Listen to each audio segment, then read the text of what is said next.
দেখুন, তৃণমূলের প্রার্থী ডোমকল বিধানসভায় প্রকাশ্যে সিপিএম এবং কংগ্রেস থেকে হুমকি দিচ্ছেন, কি বলছেন?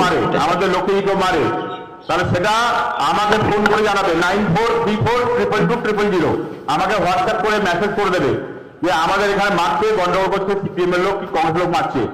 তোমরা মারবে না, আমি কি এতবার মারবো ও পেছনের চামড়া ছাড়ি নিয়ে ওটা ডুবডুবি বানিয়ে ওর বাড়ি কাছে বাজাবো, ঠিক আছে তো? যদি আমাদের লোককে মারে ওর পেছনের চামড়া ছাড়িয়ে ডুগডুগি বানিয়ে ওর বাড়ির কাছে গিয়ে বাজিয়ে দিয়ে আসবো ওর বউয়ের কাছে, ঠিক আছে? মন থাকবে তো?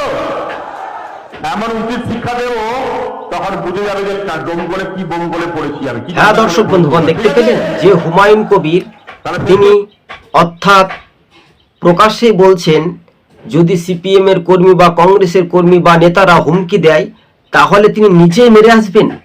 আইন তুলে নিলেন। একসময় তিনি অধীর চৌধুরীকে গুল্লি করে প্রাণে মেরে দেওয়ার কথা চলছিল, তিনি এসপি ছিলেন। এই এসপি নামে একটা কলঙ্কিত সমাজ আমরা দেখতে পেলাম এই প্রাক্তন পুলিশ কর্তা, প্রাক্তন এসপিকে। যে হুমায়ুন কবির যে প্রকাশ্যে এবার ডোমকল থেকে তিনি পরাজিত হতে চলেছে, ডোমকলের মানুষ বিচার করবে।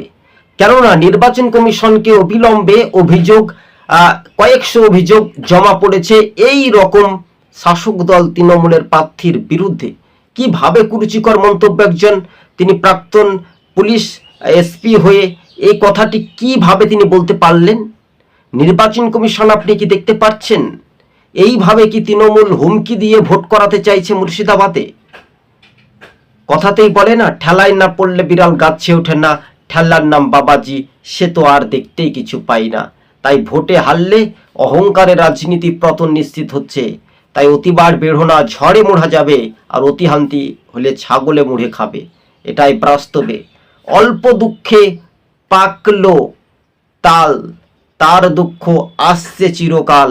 তাই এবার তৃণমূল বুঝে গেছে এই যে বেলডাঙ্গার হাটের এই যে গরু ছাগলের প্রার্থী হয়েছে না, সেটা বিকৃত করে আমরা দেখতে পাচ্ছি সেই হুমায়ুন কবিরকে ডোমকলে প্রার্থী করেছে অন্য জেলা থেকে তুলে এনে। তার ঠাঁই নেই। বাংলার মানুষ, মুর্শিদাবাদের মানুষ, সংখ্যালঘু মানুষ জবাব দেবে, এই প্রার্থীর উপযুক্ত শাস্তি দেবে ভোট বাক্সে। সেটা প্রমাণ পেয়ে যাবেন। 4 তারিখে আসুন এবং 23 এপ্রিল ভোট দিন। কিন্তু মুখ নাক একেবারে ঘষিয়ে ছাঁচড়িয়ে জনগণ বাড়ি পাঠিয়ে দেবে এবং তাকে আলুর বস্তা বিক্রি, সবজি বিক্রি করতে পাঠাবে। এরই নাম জনগণ। আপনি প্রকাশ্যে হুমকি বা ধমক দিতে পারেন না।